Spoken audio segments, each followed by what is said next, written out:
Hey guys, welcome back to Nora's Table. You're sitting here with Savannah and Lauren.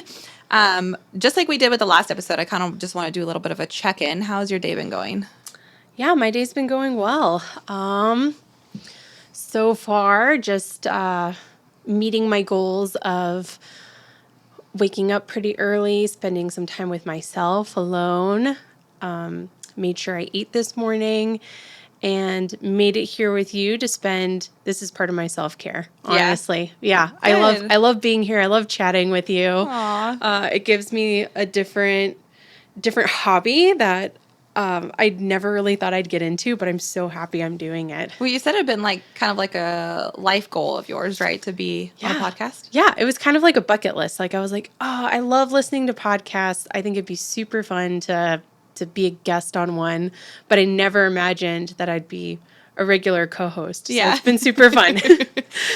So are you a morning person then if you get up early to spend some alone time with yourself? Yeah, I definitely love waking up early. It's my thing. Yeah. Yeah. I have such a hard time getting out Do of bed. you? Yeah. Yeah. Yeah. As soon as the boys are up, and sometimes they're up before 6, I'm like, no, Ah. don't do this to me. But it's hard because at night when they go to bed, that's like my only time to connect with Bobby or have any alone time. So I'm like, I don't want to go to bed at 8. Like it's only an hour over an entire day that I get to spend time with myself or be able to connect or watch. Like we've been watching Survivor. Yeah. Yeah, that's been our thing lately. So the boys go to bed and we put on Survivor. And then once you get going, it's hard to stop. Like you got to see who gets voted off next. And then pretty soon we're 4 episodes deep. It's midnight and I'm like, we've got to go to bed. Yeah. And then your kids are waking up before at 6 a.m. Yeah. And I'm like, no. But I told Bobby this morning, I was like, when they're teenagers and they're wanting to sleep in on a Saturday, mom's coming in. Mom's getting you up at 5. And I'm going to be like, Karma's a bitch. Jumping on their beds. Yeah. Wake up, let's have breakfast. Yeah. Mom adrenaline is a real thing though.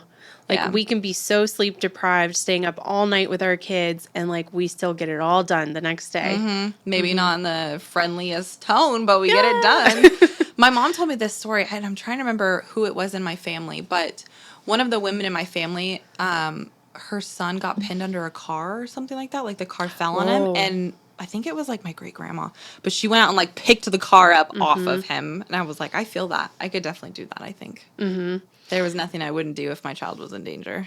I know I've heard of just stories like that, like parents with their children, specifically mothers with their children trapped under a car or under something heavy. Yeah. And all of a sudden they get this superhuman strength of like lifting it up and saving their child, which I think is so amazing. I believe that.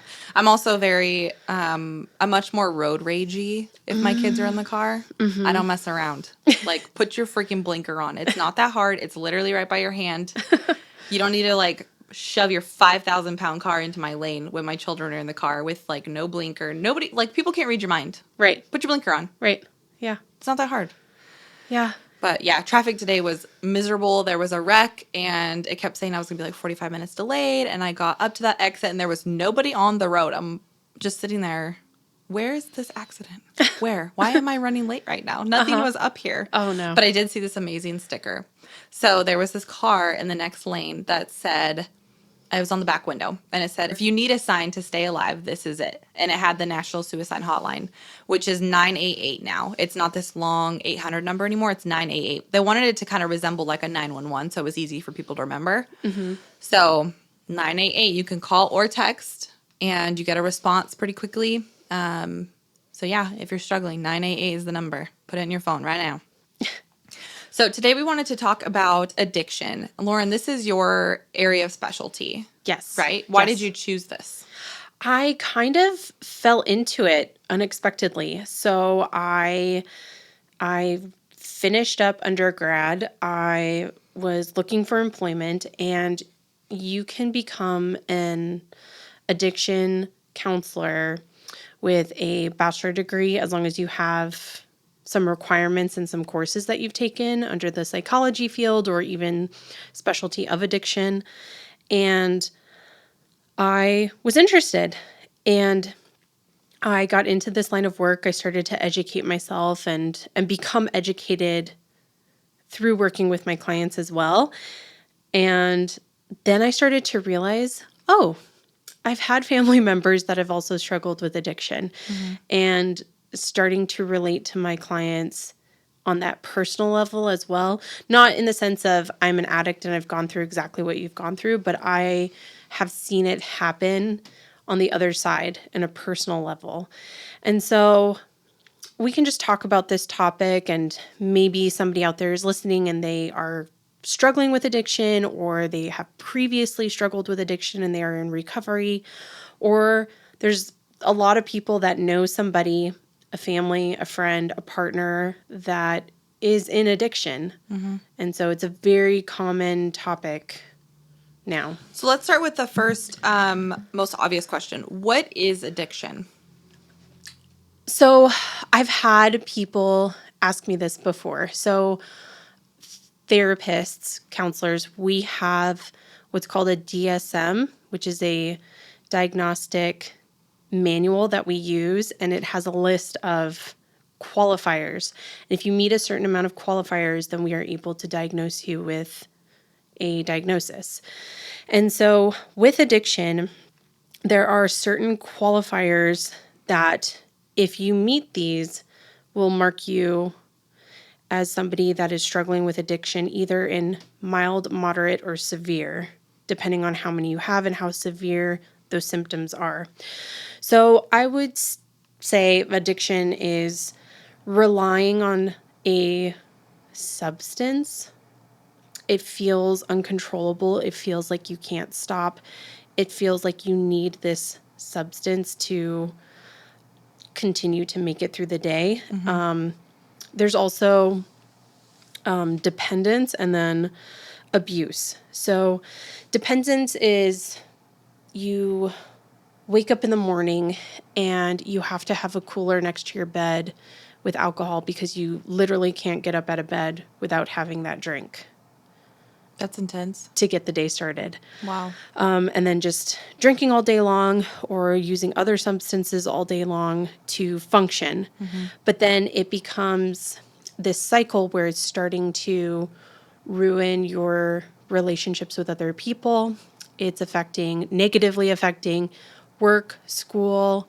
It's negatively affecting yourself and just how you feel about yourself and how you're interacting with people.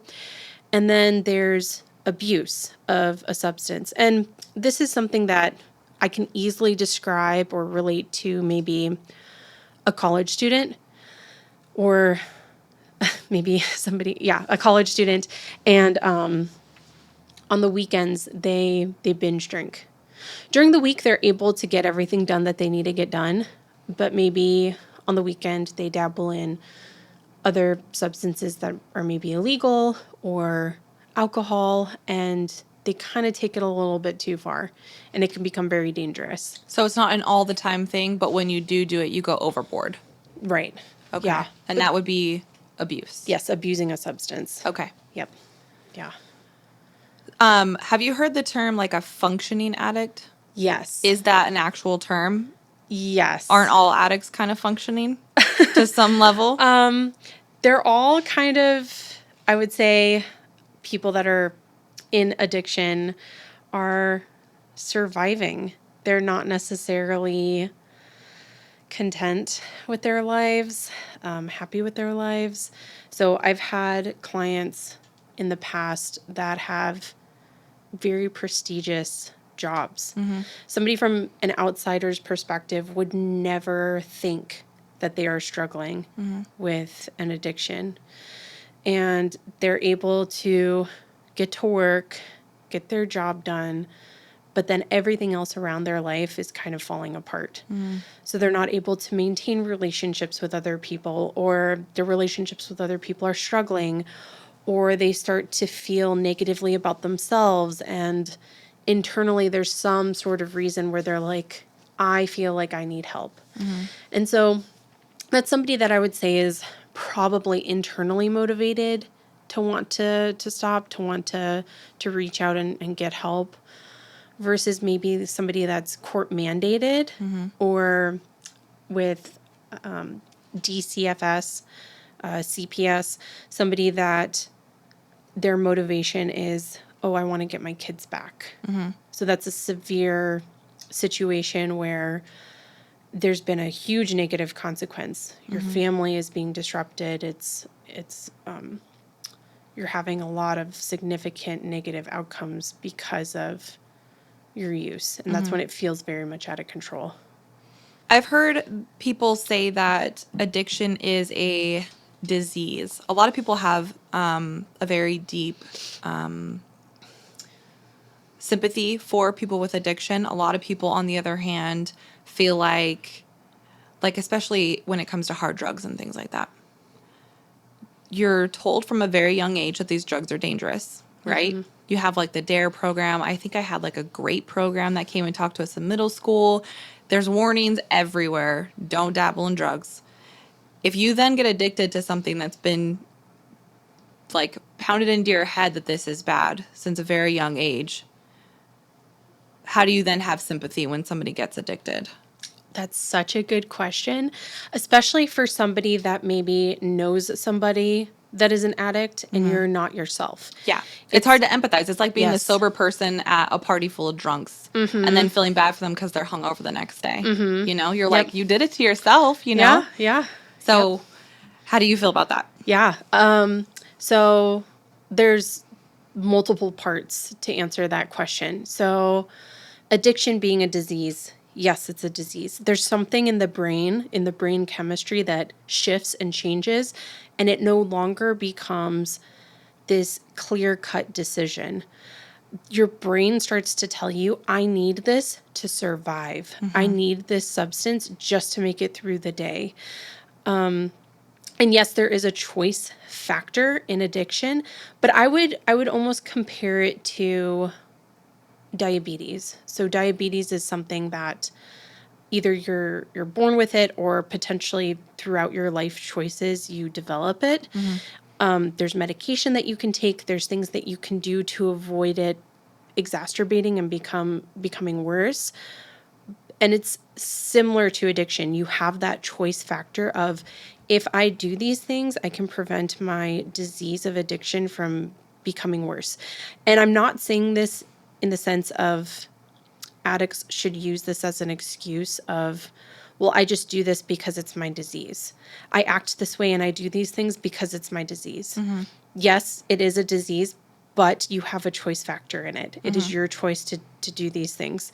So there's multiple steps, multiple factors, I would say, that happen in somebody's life where they almost result in struggling with addiction. It could be brain chemistry, just how your brain is made up, just how you process information, how you process trauma. It could be life situations that have happened to you. A lot of times, a lot of people that I've met, when they are struggling with addiction, they're self-medicating for something else. Something else has happened in their life and they cling to it and they say, like, I can't do these things without this substance, without feeling numb or just feeling better. So brain chemistry, something that's happened in your life, getting involved in substances really young. So it's really hard, you know, like you said, from a young age, you're told, don't do this, don't do X, Y, Z. You're potentially a teenager. You think you're invincible. You want to try out these things. It's something It's normal to be curious. right. Yeah. Yeah. And I feel like there's a difference between saying, like, don't do it at all, versus saying, okay, these are the reasons why you potentially shouldn't be doing it. This is what can happen to you. This is how this can ruin your life. And explaining things to people that way, to where they completely understand it, makes a difference. And I've met people that have been prescribed medications at young ages, and then it results in addiction later in life. I've met people that were prescribed opiates. So opiates are painkillers, prescription pain pills, at young ages for maybe an injury. They're prescribed these medications for X amount of time. And then all of a sudden your doctor says, nope, you should be better. I'm not giving you any more of these medications, without titrating them off, without having conversations of, this is what it feels like if your body's starting to become dependent on these medications. And then they start to turn to illegal ways of attaining that just so that they don't feel physically ill. Yeah, we've been in an opioid epidemic for quite a while, and it seems like in the last few years, it's gotten a bit better, I think. Doctors have really cracked down on what they're writing for how long. They would rather give you really strong ibuprofen than opioids, which I think is great. I personally have had an experience with a doctor where I was having anxiety attacks and went and explained my symptoms to him. And he said, well, I'm going to put you on Xanax. And I was in my early 20s. And from my medical field experience working in the pharmacy, I knew that that was a pretty hefty one. And I have loved ones who have taken it before. And so it kind of caught me off guard that he immediately went to Xanax. And I was like, okay, well, what dose do you think? And he was like, I don't know. What do you want? And I'm like, well, one of us has the word doctor in front of our names, and it's not me. I feel like you should probably be steering this conversation. And yeah, like as soon as that happened, I guess got a wake up call to how easily it is accessed. That, and I'm sure I couldn't have been the only one. Like how many other youth, kids was he just free writing scripts out to, you know? So hopefully we can continue to get better about this in the country. And you see so many documentaries of our homeless population that have been strung out for years. And then it makes you wonder, where are they getting it? Like you can't afford a house, you don't have a job, you don't have like basic life necessities. Where are you getting drugs? How are you paying for drugs? I think I kind of got a little bit off topic, but okay. So you have somebody who maybe binges a little bit. They don't do it every day. They just do it on the weekends or socially, but they're doing too much. How thin is that line from being a binger to a full-on addict? Yep. So also looking at those qualifiers. So what is at risk when you are binging? How severe is it getting? How is it affecting your relationships with other people? How is it affecting you? Those are all important questions to ask, because if it's still too much, just not daily, there's still a factor there where it's not healthy for you at that moment, at that time anymore. And then you never know if that's how you feel. You need to loosen up, to relax on weekends. But then what if something significant happens in your life that is detrimental, and that is what you turn to cope? And then you can't cope with how you're feeling because of whatever's happened in your life, and then it does become something daily. So there's a very thin line there. And a lot of times it's dependent on that person that's struggling with the addiction to almost identify that within themselves, to when they can say, okay, like, this is enough, this is an issue. And sometimes it takes somebody close to them kind of bringing it to light and making them realize, like, oh, whoa, like, I didn't realize that you felt that way, that you care about me, that you're concerned about me, that it's affecting this. And sometimes you need that wake up moment of just realizing how severe it can be. Going back to talking about the doctors who put children on opioids, and how you said that they're not having conversations with them about how to wean off or what to do if you start to feel like you've been dependent. I think that's a great idea, to be able to wean youth off of it rather than just quit it cold turkey. Do you think the same could be said for alcohol or maybe heavier drugs? Is it something you should be weaning off of, or do you think it's more wise to cut cold turkey? There's many different, not many, there's other options out there for people, that something that works for somebody may not work for everybody. A lot of times, stopping use is so scary for the person, the addict that wants to stop, because they just don't want to feel sick.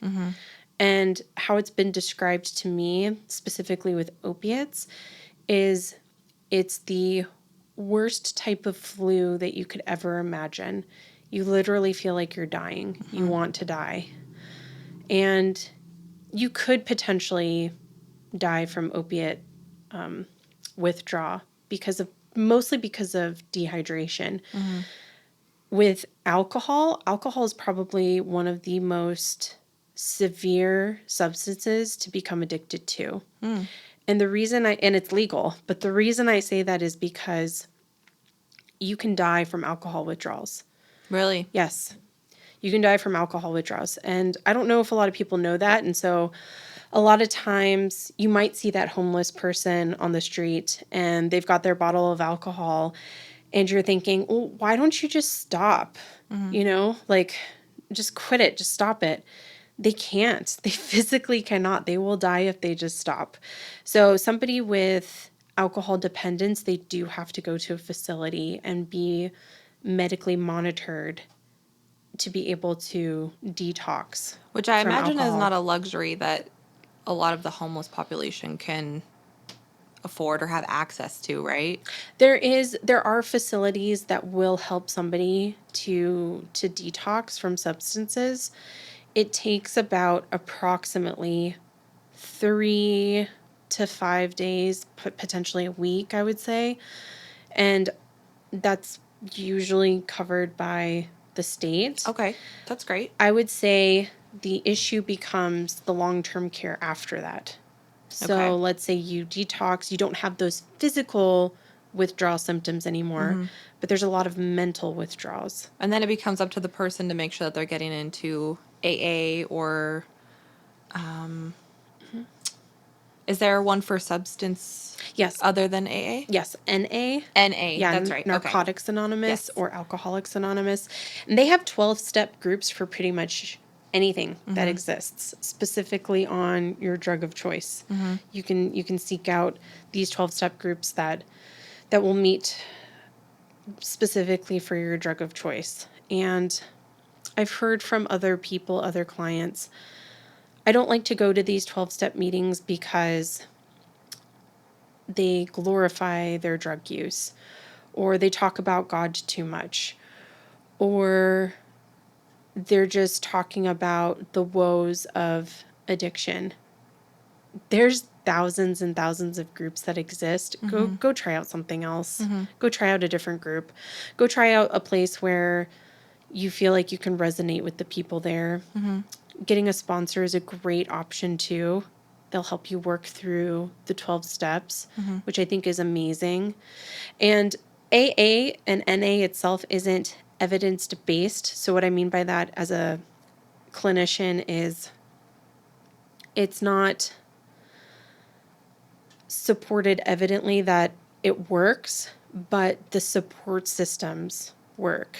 And I've seen so many people be successful while becoming involved in these support groups where it works. Because a lot of times if you're deep in your addiction too, you've burned a lot of those bridges with other people. You've stolen money, you've lied to people, they don't trust you anymore. Your family starts to turn their backs on you, and they have to set those boundaries just so that they can survive.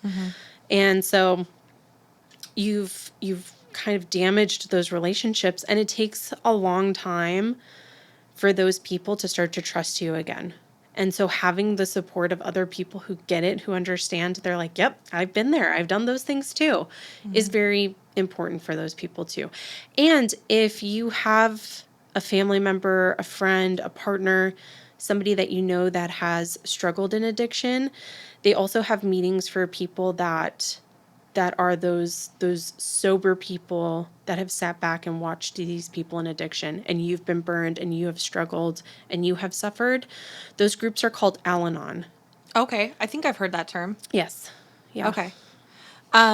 What are some of the qualifiers? Like if we have a listener who maybe has an inkling that they could be an addict, but they're not quite sure, what are some of the qualifiers for them to be able to determine, like, oh, this is probably a problem? You had mentioned loss of connection to loved ones, if it starts affecting your relationships, if it affects your job. What else? If you start using more of a substance over time than you planned to, so maybe when you first start drinking, one beer is enough. You're like, oh, I feel it. I get a little buzzed or tipsy from one beer. And then with time, you're like, you know what? I don't feel that anymore. I need two. I need three. I need a six pack. I need harder alcohol to feel that same way. So any substance where you start to feel like you need more of it to sustain that effect that you're desiring. If you have withdrawal symptoms when you stop using, so you start to, for alcoholics, they get the shakes. They start to Okay. shake. Or just the mental cravings, like, oh man, I really wish I had it today, you know? Even with smoking weed, which I know that maybe not everybody will be okay with me saying, but somebody that's struggling and they say like, oh, I can't get up in the day and function as a parent or get to work without smoking before I do that. Yeah. Or putting yourself in dangerous situations. So using these substances and driving is not only a danger to you, but to other people around you. That's a clear warning sign. And there's other ones, but those are the big ones that you can kind of look towards. If your physical health is being negatively affected, if your mental health is being negatively affected, those are big signs that, hey, maybe there's an issue here. Do you feel like anything can be an addictive substance? If it is, so not even a substance, right? So we can become addicted to sex. Yes. We can become addicted to shopping. We can become addicted to so many things that they themselves are not unhealthy, but potentially because of somebody's addictive nature or because they are trying to self-medicate something else, they become addicted in an unhealthy way. So I would say maybe shopping can become an addiction and can become unhealthy when you're blowing your paycheck on buying things instead of making sure I've got food on the table, I've got these bills paid, I'm set, I'm okay, and instead of just buying one little thing, it's everything that you desire in that moment. It's very impulsive. You feel like you don't have any control over it. Sex can become an addiction and it can become very unhealthy in the sense of you're interacting with people and having sexual relationships with people where maybe you're like, I don't want to be doing this, but I'm craving that connection with somebody, or I'm desiring that effect with somebody that I'm making that unhealthy choice. It starts to affect your romantic relationships with people because you're not able to control it. So areas in that aspect too. And Can there's others that I'm, gambling? yes, gambling, definitely. Especially us being in Las Vegas, gambling is definitely a big And you'll see it in issue. casinos now. They'll have signs that say if you think you have a gambling issue, and they'll have phone numbers and stuff, Yes. which I think is kind of cool. I don't know how often it's used, but at least it's there. Yeah. Can you have any withdrawal symptoms with things that aren't a substance? Can you have withdrawal symptoms with shopping or gambling or what was the other one? Sex. Sex. Yeah. Yeah. Absolutely. So and if anybody's listening and you could be struggling with gambling or you know somebody, they also have specific groups for gambling. Okay. So there's Gamblers Anonymous, and there's also specific addiction therapists that have another certification for gambling that can address that as well. But yes, you can have withdrawal symptoms from those things too, in the sense of maybe it's not a physical dependence on these things like it would be a physical dependence on a substance. It's a mental withdrawal. It's I you become obsessed with it. You start to think about it nonstop if you don't have it, and you're like, oh my gosh, like how am I going to get through the day without acting on these impulses or acting on these thoughts. And that's when it's important to reach out for help and start to work on what are your triggers. So we can have different triggers for doing unhealthy behaviors. A trigger could be, a lot of times in recovery we talk about people, places, and things. So people being like the person that I always drink with, or this person that always kind of excuses my behavior and lets it happen, somebody that I do these unhealthy behaviors with. Places could be a specific bar I go to drink. It could be just a specific, Someone's house. yes. That's like a party house. Yep. Yep. Places. So just kind of what it sounds like.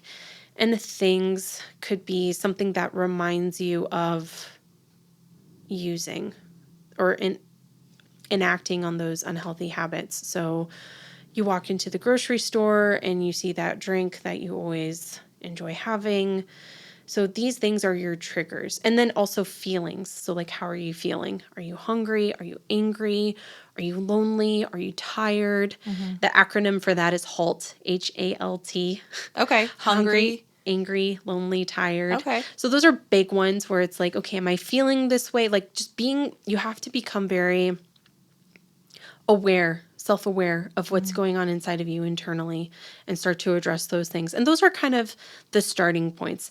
And then once you have those triggers, okay, I'm triggered to do these things. I'm triggered for this unhealthy behavior. And just like our couple episodes ago talking about food and unhealthy eating habits, same thing with food, having a food addiction. Being very aware of... That would be me. Yeah? Yeah, for sure. I have a sweet tooth that's basically uncontrollable sometimes. Where I, like, as soon as dinner hits, I can go all day without eating.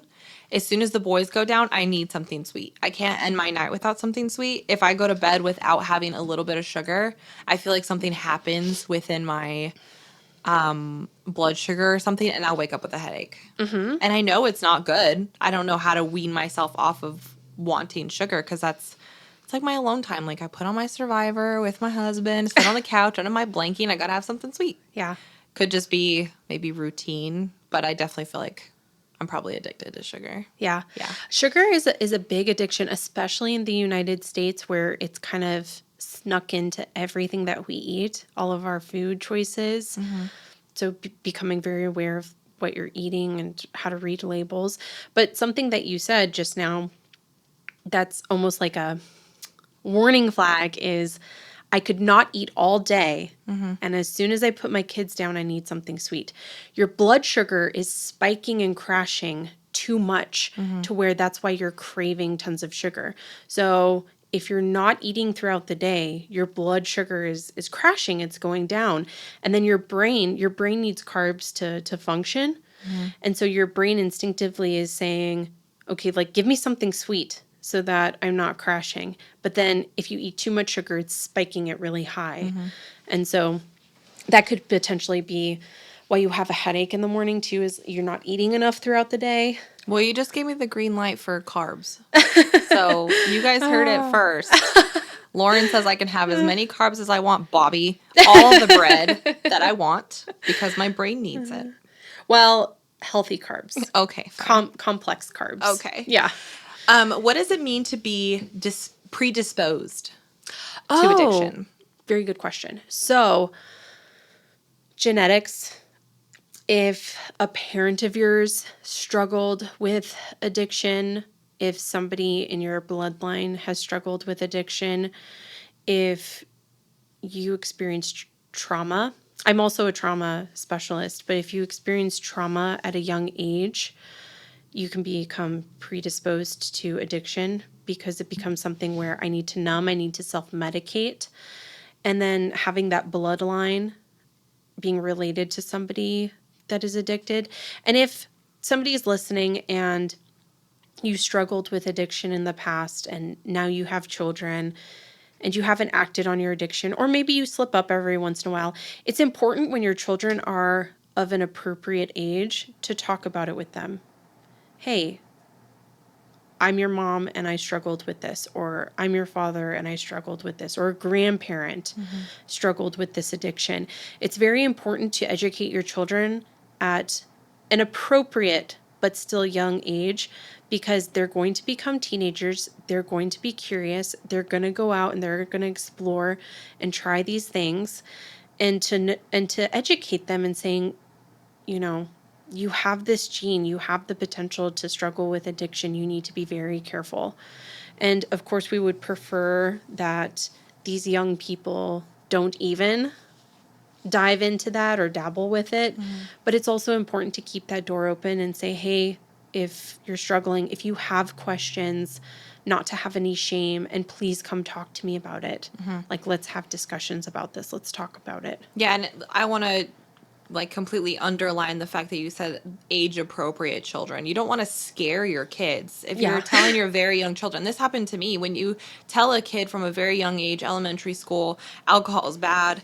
Alcohol can make you drunk and then you could, die. And they just throw this like really dark side to alcohol and drugs and stuff. And if you're telling kids that their brains are not really developed in the way to understand what you're talking about, I became so scared of alcohol that when I would see my mom having a margarita from time to time, I would cry. I would cry because I thought my mom would die from one margarita. And it wasn't until I was maybe preteen age when my mom was like, you've got to calm down. Like, do you want a sip? Do you want to see what it tastes like? And then I took a drink and I was like, oh, okay, well now I understand why you like it. Like, that's pretty yummy, And I wasn't like straight up taking shots or anything. It was just a sip. Calm down. Yes. But yeah, when we tell little kids like, yeah, mommy has an addiction, like I can't have beer, then if they see you drinking something, one time, then automatically they're scared. We're not trying to instill fear in them. We want age appropriate discussions with age appropriate children. Yes. Yes. Well, and I would also specify there's a healthy sense of fear. So, maybe if it's a young child, and parents, please use your judgment on what we're talking about. And then if you feel like you need help and suggestions and advice, you can always reach out to a therapist too, and kind of bounce those ideas off of them, or get feedback, or somebody that you trust. And so if it's a young child, I would almost say, this person is sick. So if they're asking specifically about you, I'm sick, and this is what I need to do to stay healthy. I go to my meetings, I talk to people, blah, blah, blah, blah, blah. And when you're older, I will explain it more in detail for you. And then I would say at probably preteen, teen ages is when you can give them a little bit more information at that moment of potentially what specifically it is that they're struggling with. If they're asking about another person or about yourself, and maybe at a certain point within those teen years, even showing pictures of what addiction can look like, showing the really dark and ugly side of addiction can be important as well. And saying, you need to be aware of these things. This is real life. It is reality. And unfortunately, in our society, it's happening with children that are very young. They're becoming involved or introduced with these things very young, much younger than parents would like to admit. But it is an important topic. Yeah, I to think discuss. having a drugs and alcohol talk with your kids is just as important as sex. At some point they're going to do it. I don't know anybody my age who's never had alcohol. People are going to do it. It's life. Having that conversation with your kids, I'd say maybe preteen, early teens, and being like, I would prefer for you not drinking. If you go out to a friend's house and it's offered, I would prefer you not take it. However, I know that you're human.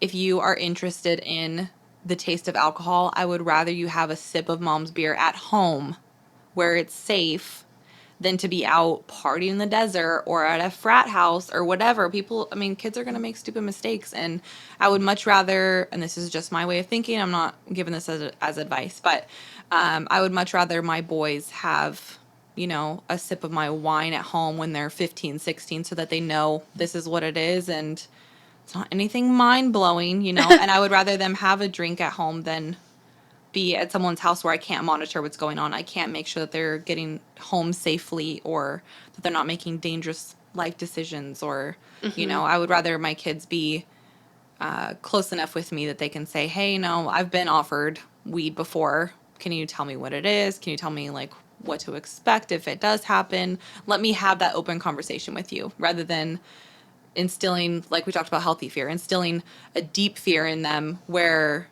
they don't want to come talk to you about it because they're afraid you're going to get mad or they're afraid of your reaction. And then now they're out making mistakes and being kids, and sometimes it's life-altering mistakes. Can you, so we talked about being predisposed because of your parents and genetics. If you have a parent who is an addict for maybe painkillers, does that mean that you are predisposed for painkillers, to being addicted to that? Can you also, like, can your addiction be different than your parents and still be predisposed? Are you just predisposed to addiction, or is it a specific addiction? Is it substance or gambling, spending, sex? It's probably a combination of both. Okay. So there's actually scientists, doctors, I believe in California, probably other places in the world, maybe other places in the US, but I know in California specifically studying bloodlines. And what doctors are thinking about doing is maybe you go into the hospital, you have an injury, you need some sort of painkiller. What they'd like to be able to do is draw your blood and look at your blood and see, okay, is this person, do they have that factor of becoming addicted to an opiate? And these are the people that we can prescribe opiates to, and these are the people that we cannot prescribe opiates to, just by looking at your blood. Wow. So they are studying that and how to curb that opiate epidemic like we talked about. So there's that. There is that factor of maybe genetically I am predisposed to becoming addicted to this specific substance or this specific thing that my parent was addicted to. But then also remember, there's a lot of different factors of why somebody can become addicted. And so maybe I'm predisposed to addiction just because I grew up as a child and watched how my parents coped with troubling things in their life. So if I watch my parent or somebody else in my family cope with negative emotions, with negative life events, with significant life events by using some sort of substance or by indulging in their addiction, then that is how I learned to cope because that is what I've been modeled at a young age. And so it could be this factor of, I don't know any other coping skills, or it could be a factor of actual genetics, biology. There's a poem, a little saying of there's two brothers and one becomes an addict and one doesn't. And you sit down and you ask the brother that's an addict, why did you become an addict? Because my dad was an addict. And then you turn to the other brother who is not addicted and you ask him, why aren't you addicted? And he said, because my dad was an addict. And so people can experience the same event and it's just how you're predisposed, how your brain says, this is how I'm going to cope with it. Okay, so you go one of two ways. You're either going to follow the path because that's what you're predisposed, or you're going to overcorrect because, I shouldn't say overcorrect, you're going to go the other way and correct it because of what you were exposed to. So that kind of brings up a point for, what about kids that have been adopted? If their biological parents were addicts, that makes them predisposed genetically. If the people that raise them are not addicts, are they still vulnerable to being addicts because of genes? And then what if it's reversed? What if their adopted parents are addicts, but their biological parents weren't? It doesn't matter either way. Nature versus nurture, you're predisposed either way because of your environment or because of genetics. Correct. Yeah. Okay. Yeah, I would definitely say so. And again, that's why it's important for parents to have these conversations with their children. Hey, your biological parent was potentially addicted. If you know what substance, you know what to talk about with them, especially if the child was born already addicted. That's so hard. If the bio mom was using while she was pregnant, the child was most likely already introduced to these substances and already was born addicted to them. And yes, it is very hard, and it is, but human beings are strong and we're resilient and we can overcome a lot of things. So like you were saying, there doing studies right now to figure out if there's a way to tell in the blood if somebody's predisposed. So if you have a patient that comes in, they're an adopted child, and it's in their blood that the biological parent, mom or dad, was an addict. So now it's then shown up in the child's blood. They could possibly avoid giving this child a prescription for an opioid, despite the adopted parents not being in any way, shape, or form an addict. So not allowing prescription to be abused, anything in the house, so they could completely avoid giving this child a script, Yes. even though they're not exposed at all to their adopted parents. Yes. I wonder how that's going to play out. Yeah. That's really interesting. It is. Yeah. And something that's very interesting about the brain, our human brains, is when we feel pain, it doesn't matter if it's physical or emotional. All your brain knows is, I feel pain, I need this to stop.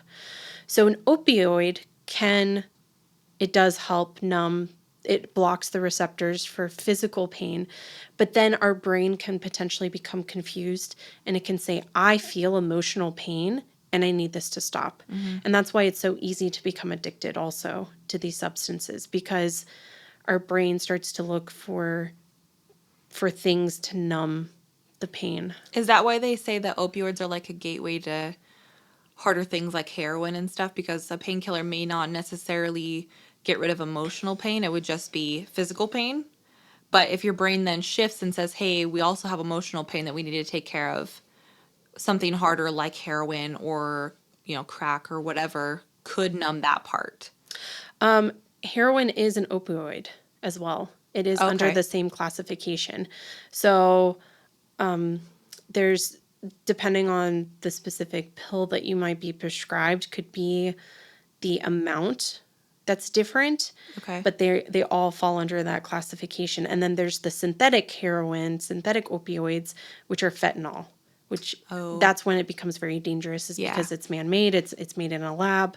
It's not necessarily controlled, and people can too easily take too much. And then lace other things. Right. Yeah. Right. So at what point, you said addiction is a disease. At what point does it become a disease? Once you're already addicted? Have you always had the disease because it's part of your brain chemistry? And now it's just exacerbated because you're developing your addiction? At what point does it become an actual disease? Yeah, I mean, I would just say that it's a disease that you're predisposed to having. So Okay. if we compare it back to maybe diabetes, you can always have that potential precursor to having diabetes, especially if a parent is diabetic, somebody in your bloodline is diabetic, and then it becomes exacerbated by what you're eating, not managing your blood sugar, and then it can lead you to actually having that diagnosis of diabetes. So that's what I would compare it to in the same way with addiction. You can be predisposed to that disease by maybe your environment, by your brain chemistry, by your genetics. And then once it's not managed anymore and you have that diagnosis, then yes, I have this disease. How important is it for you to stay away from the people, places, and things? Oh, yes, it's it's very important. So somebody that is looking to recover from addiction, to be in recovery, you pretty much have to change your entire life. And sometimes that is the most difficult thing that people struggle with. Sometimes they're able to stop using substances, but maybe they have romantic relationships with somebody and they're not willing to give that person up, and that person is still in their active addiction and they keep bringing them back into it. Or a friend, or even somebody in your family, or it could be a way of life. Some people I've met that have struggled with addiction, they enjoy the lifestyle almost more than actually using.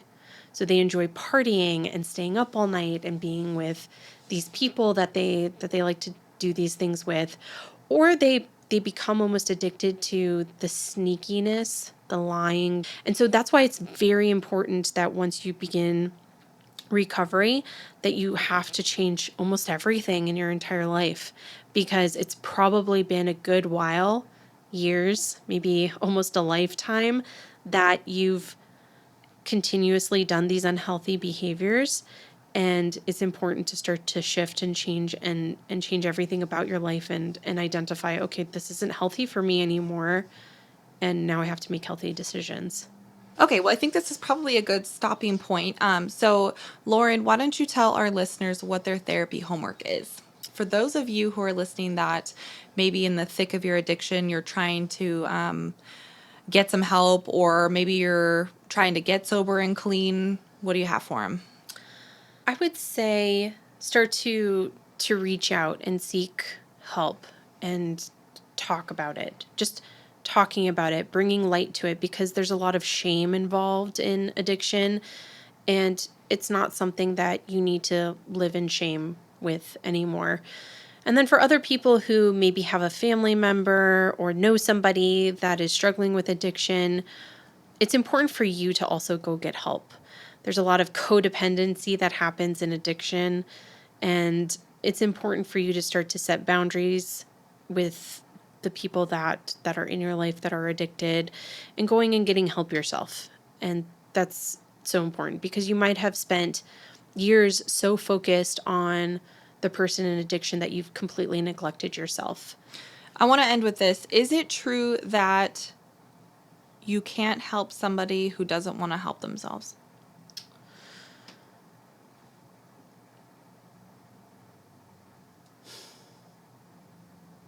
Yeah. Yeah, I would say it's true. You can wish and hope and pray for as long as you possibly can that this person would want better for themselves. But if they don't, then you're you have no control over anybody but yourself. The only thing that you have control over in your life is what you think, how you feel, how you react to certain situations. And so it can be a very freeing realization to realize that, but then it can also be a very terrifying one as well. When you realize, okay, I have no control over a lot of things that are happening in my life, like driving on the freeway and having all these crazy drivers around me. All I can control is myself and how I react to it. So things like that. And then it becomes very important in setting healthy boundaries with the person who is addicted to make sure that you're looking out for yourself, you're not being taken advantage of, and just being as supportive as possible from there. Yep. All right. Well, that does it for this episode. Thank you so much for sitting down with me. I love hearing about stuff that's your specialty, because I feel like we could talk forever about Yes.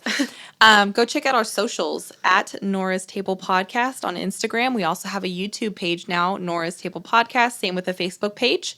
And we should have a Patreon coming up pretty soon. So you'll get Yeah. exclusive access for a few bucks a month.